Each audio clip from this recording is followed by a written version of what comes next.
할렐루야. 오늘 이 시간에는 이 땅에서 맛보는 천국의 열매, 이런 제목으로 은혜를 나누도록 하겠습니다. 우리가 2024년 5월 13일에서 15일 동안 전국 목회자 집회를 저희 교회에서 시행을 합니다. 그래서 우리의 홈페이지 그리고 유튜브에다가 그 광고 문안을 홍보했고, 또 기독교 신문 한 곳에다가 또 요 내용을 이렇게 실었습니다.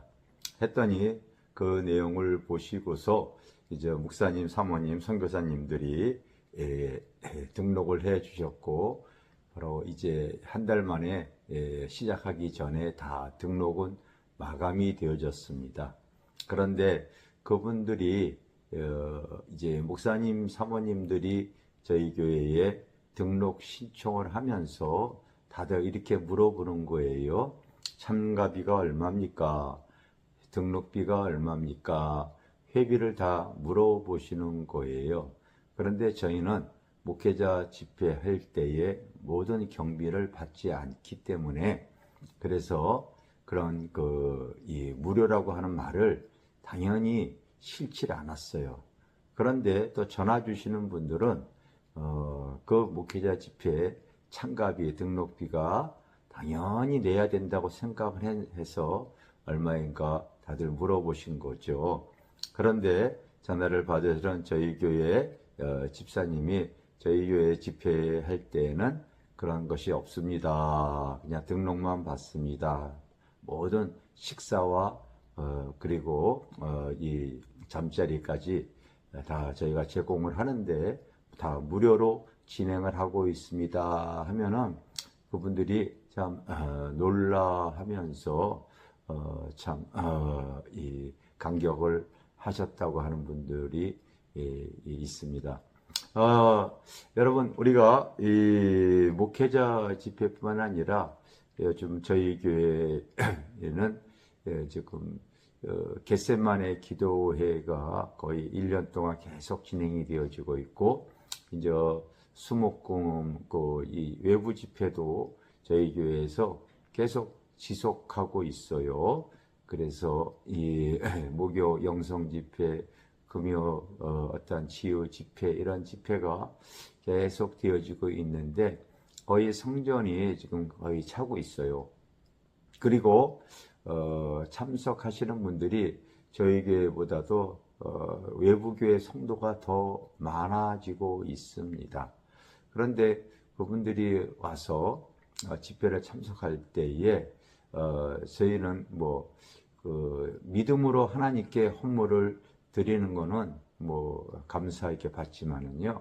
그러나 예배 중간에 헌금을 이렇게 돌리거나 헌금을 말하고 그러진 않습니다.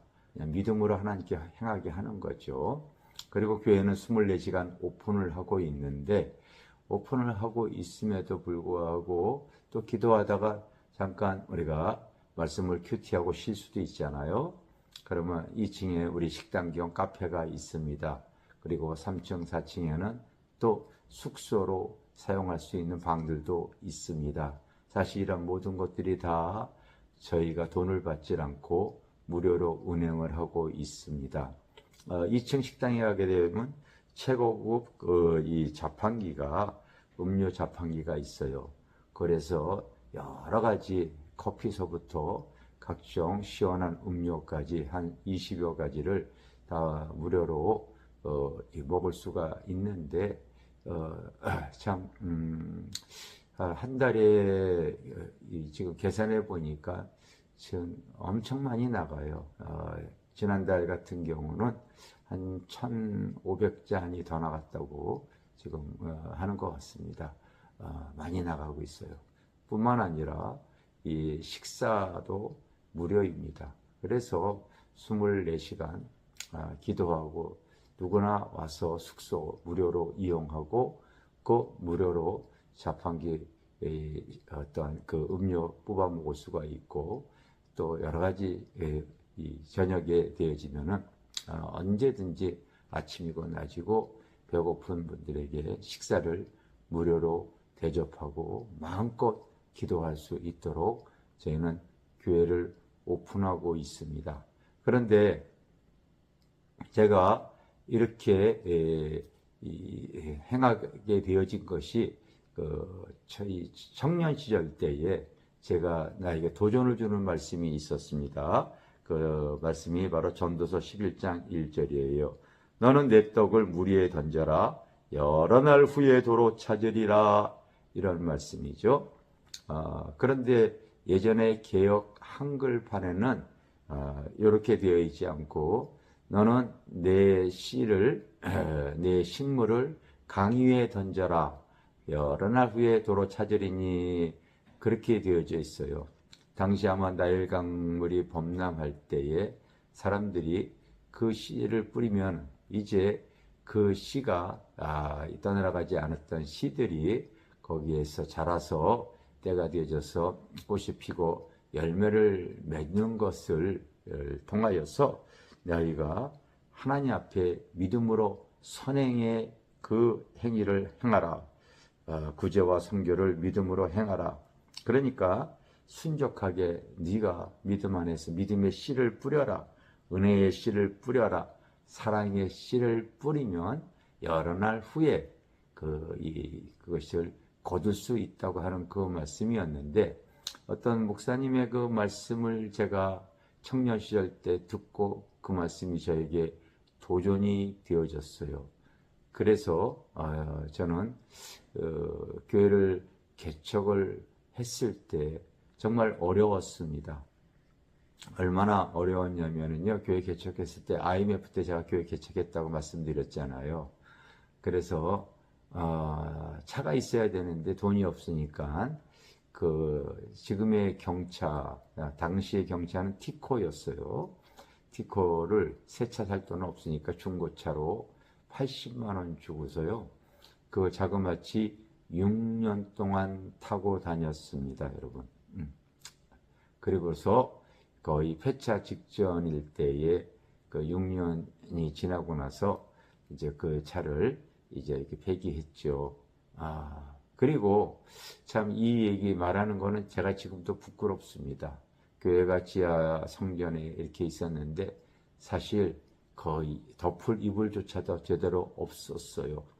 그런데 그 건물 2층에 그 질병에 걸려서 이렇게 병마와 싸우다가 그 2층에 사시는 분이 세상을 떠나셨습니다.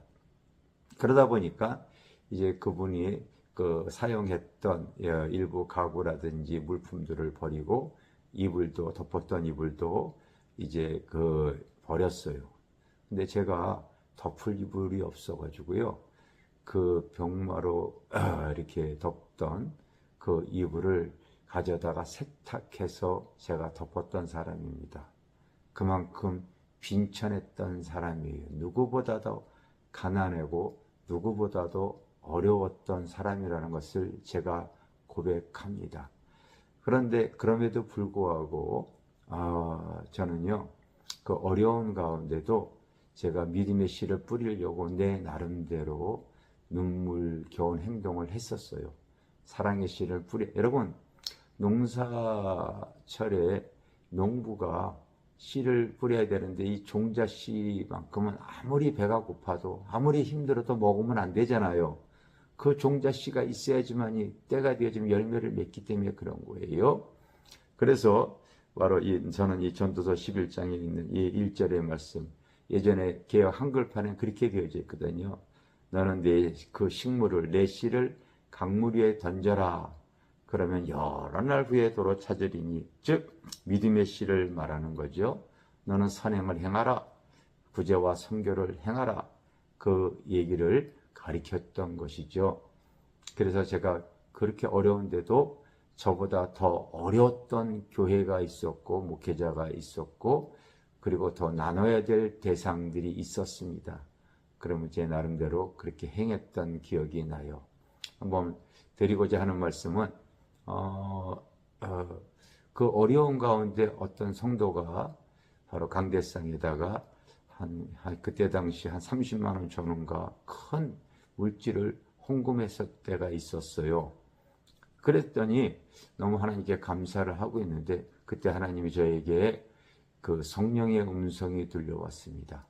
밤늦게 올려진 그 헌물을 너는 네가 선교하는 교회에, 너보다 더 어려운 교회에 지금 보내겠다고 전하여라 그러면서 제가 그 성령의 음성을 뚜렷하게 들었음에도 불구하고 너무 큰 금액이다 보니까 개척교회 때 그 IMF 때 그 큰 금액이 얼마나 큰 돈이었는지 몰라요. 지금도 여러분 몇십만 원 큰 돈 아닙니까?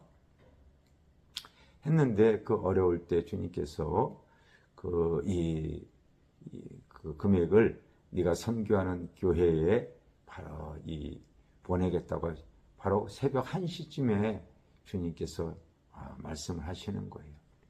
그래서 제가 마음의 갈등을 하다가 결국은 전화를 했었죠. 전화를 했더니 그 전화기 성에서 받아오는 그 목사님이 얼마나 하나님께 부르짖고 기도를 하다가 전화를 받았는지 목소리가 얼마나 축축하게 젖었는지 몰라요. 왜 그러냐고 물어봤더니 자기가 교회를 개척하고서 전후좌우 도와줄 때는 한 군데도 없는데 문제는 자기 딸내미가 이제 초등학교를 졸업하고 중학교 들어가야 되는데 등록금과 교복을 이렇게 사입해야 되는데 내일이 이제 마감 날이라고 합니다. 그런데 내지 않으면 이제 학교 못 들어가고 그러는 거. 하나님께 밤새 부르짖고 있었어요. 그러니까 하나님께서 얼마나 급하셨는지 한 성도가 그에게 헌금을 하게 하고 저에겐 또 성령의 음성을 들려줘서 그거를 바로 보내줄 수 있도록 하셨습니다. 제가 그렇게 사랑의 씨를 뿌렸더니 오늘날 이제 목회를 하면서 참 제가 하늘의 복과 땅의 복을 참 많은 열매를 맺어서 지금 행복한 목회를 하고 있구나, 이런 거를 제가 고백합니다. 그래서 사랑하는 자여 내 영혼이 잘된 같이 범사가 잘되고 강건하는 이 축복을 저는 받았다고 항상 고백을 합니다. 여러분 죄송하지만 절대 자랑이 아닙니다. 하나님 앞에 천국의 열매가 맺혀지는 것을 정말 말씀드리는 겁니다. 저는 목회하면서 참으로 복된 성도들과 함께 하늘의 천국의 소망을 가지며 지금 아주 이렇게 은혜스럽게 목회를 하고 있습니다. 성도들이 그 봉사하며 그 행복해하며 주님을 잘 섬기는 모습이 외국의 성도들이 부러워할 정도입니다. 또 목회의 복뿐만이 아니라 바로 이 가정의 복도 받았습니다. 사랑하는 아내와 같이 행복하게 합니다. 건강의 복을 받았죠. 나는 우리 집사람이 이 나이 때 병원에 가서 검사를 받으면은 근래 우리 집사람이 의사로부터 그런 말을 들었어요. 우리 집사람은 사실 젊었을 때에 자기의 소원은 온몸이 종합병원이어서 40살까지 사는 게 소원이었던, 진짜 얼마나 많이 아팠는지 몰라요. 그런데 지금은 이제 58세가 되었는데 근래 건강검진 받았을 때 의사가 그렇게 근래 아줌마처럼 건강한 사람은 없습니다. 이게 답이. 건강의 복, 또 자손의 복, 목회의 복, 그리고 재물의 복도 받았어요. 저는 목사이면서도 어떤 목사보다도 하나님께서요 재물의 복도 허락해 주셨습니다. 그래서 저는 아마 주님 앞에 갈 때까지 돈 걱정하지 않고 그냥 이 주님 앞에 소신껏 신실하게 하나님의 일을 할 수 있는 큰 축복을 받은 사람입니다. 돈에 대한 부담은 하나도 없습니다. 하나님께서 그만큼 재물의 복을 얼마나 부어주셨는지 참 너무 그 성령의 열매, 이 천국의 맛을 제가 맛보며 살아가고 있습니다. 사랑하는 이 성도 여러분, 우리 믿음으로 하나님께 감사함으로 행할 때에 그 씨는 여러분 꼭 때가 되어지면, 믿음의 씨는, 사랑의 씨는 때가 되어지면 하나님께서 꼭 거두게 하여 주실 줄 믿습니다. 할렐루야. 사랑하고 축복합니다. 감사합니다.